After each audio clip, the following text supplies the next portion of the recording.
Coming up next, local families with nowhere to go fight eviction from their complex and are asking the city for help. The fate of a sailor accused of starting the fire on board the USS Bonhomme Richard now rests in the hands of a military judge. We're also being joined live tonight by Seaman Ryan May's former attorney as we await a verdict. And after crossing the Florida Peninsula, Ian regains hurricane strength tonight over the Atlantic Ocean, on track to make landfall again.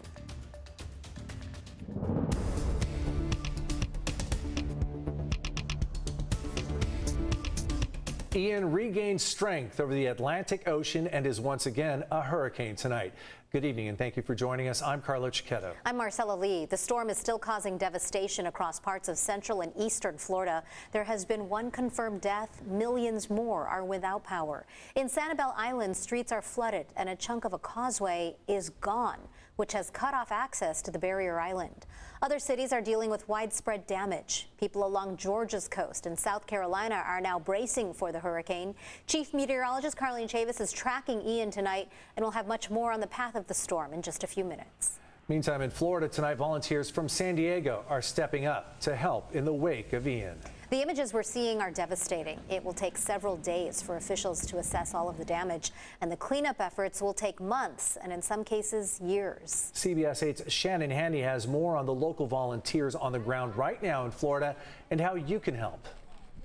Throughout the week, volunteers have gathered here to talk about how best to help the people in Florida. Now, the latest numbers we have is that as of this afternoon, 16 Red Cross volunteers from our region are on the ground there helping out, and more are on standby. Hurricane Ian hit Florida's Gulf Coast as a Category 4 storm with winds upwards of 150 miles per hour. The flooding and destruction across the region is widespread. Today, President Biden said it could be Florida's deadliest storm in history. The numbers are still unclear, but we're hearing early reports of what may be substantial loss of life. Right now, the Red Cross is doing everything we can to help those impacted by the storm. Brianna Kelly is with the American Red Cross. She says the San Diego branch has been monitoring the situation closely. Got the list already for materials. Ahead of it, they sent 5 local volunteers to the region. It's likely more will follow soon, but right now, getting them there is a challenge. When airports close down, or it might impact travel arrangements for our volunteers. So we try to get as many volunteers as we can ahead of the storm on the ground, and then we can reassess, and when airports open, we can deploy additional volunteers if needed.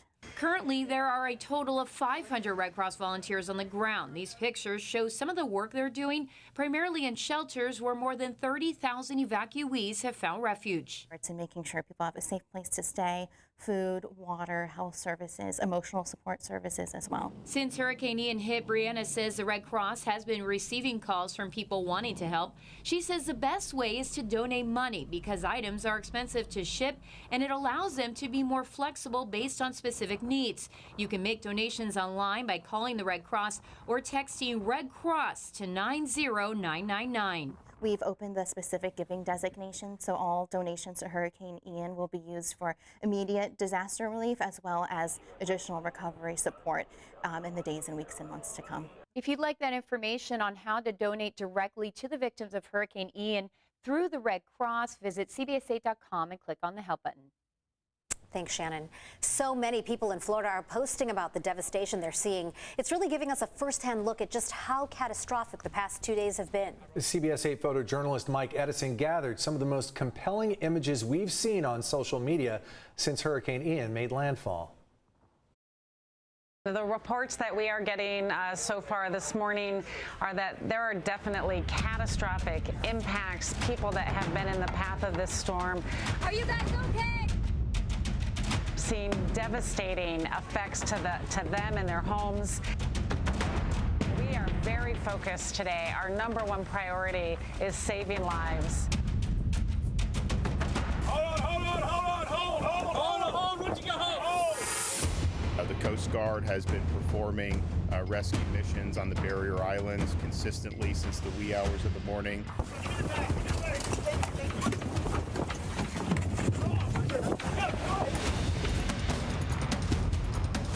First responders from the local, state, and federal level descended on Southwest Florida.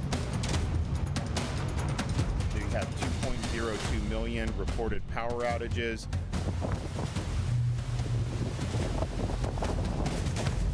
Well, we have a 5-ton truck, an old Army truck that we have in case we have emergencies like this.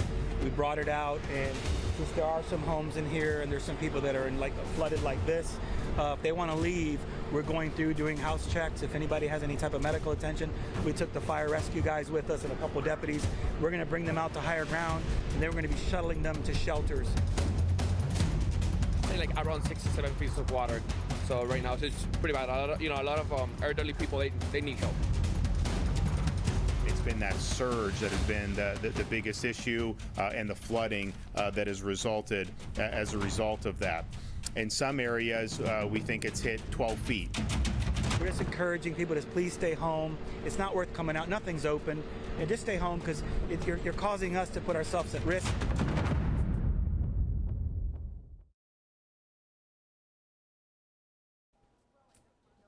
And we're only now starting to see the damage as Hurricane Ian bears down on South Carolina It's next. difficult to watch. The fate of the 21-year-old sailor accused of setting fire to the USS Bonhomme Richard is in the hands of a military judge tonight. CBS 8's David Godfredson is live at Naval Base San Diego, where closing arguments wrapped up today. David? Yes, no cameras are allowed inside the courtroom behind me, but both sides came out swinging today during closing arguments that wrapped up around 11 a.m. This is a bench trial, so there is no jury involved. A single military judge will be deciding this case. Ryan Mays, a 21-year-old sailor, faces life in prison if convicted of arson and hazarding a Navy ship.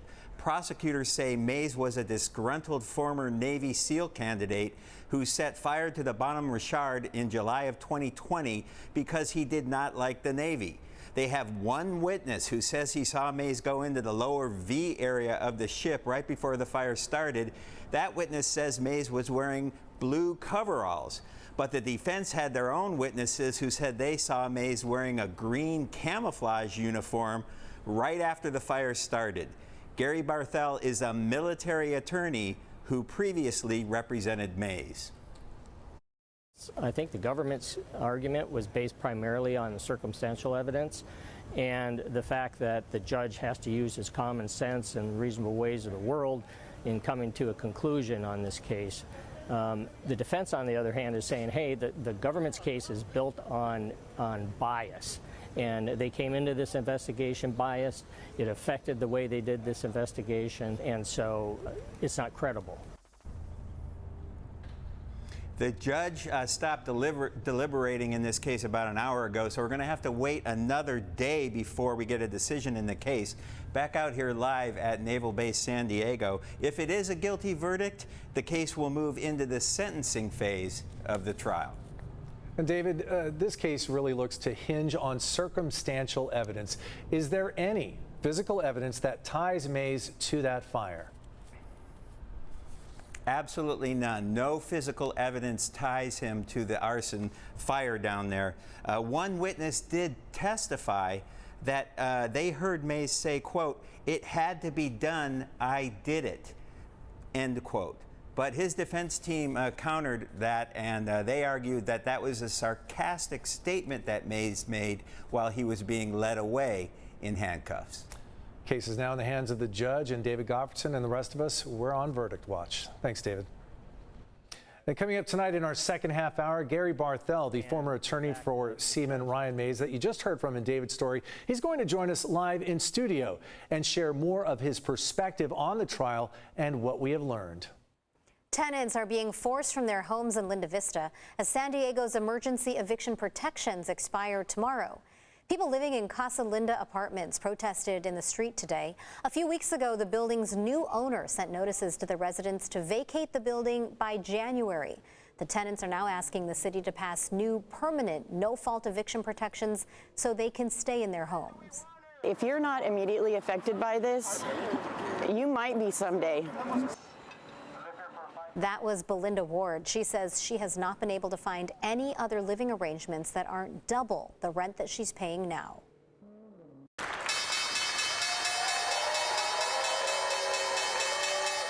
Fear of a recession sent stocks back into bear market territory today, closing at their lowest level since 2020. The Dow closed 458 points down at 29,225. The Nasdaq fell 314, closing at 10,737. And the S&P 500 closed at its lowest in nearly 2 years, down 78 points at 3640.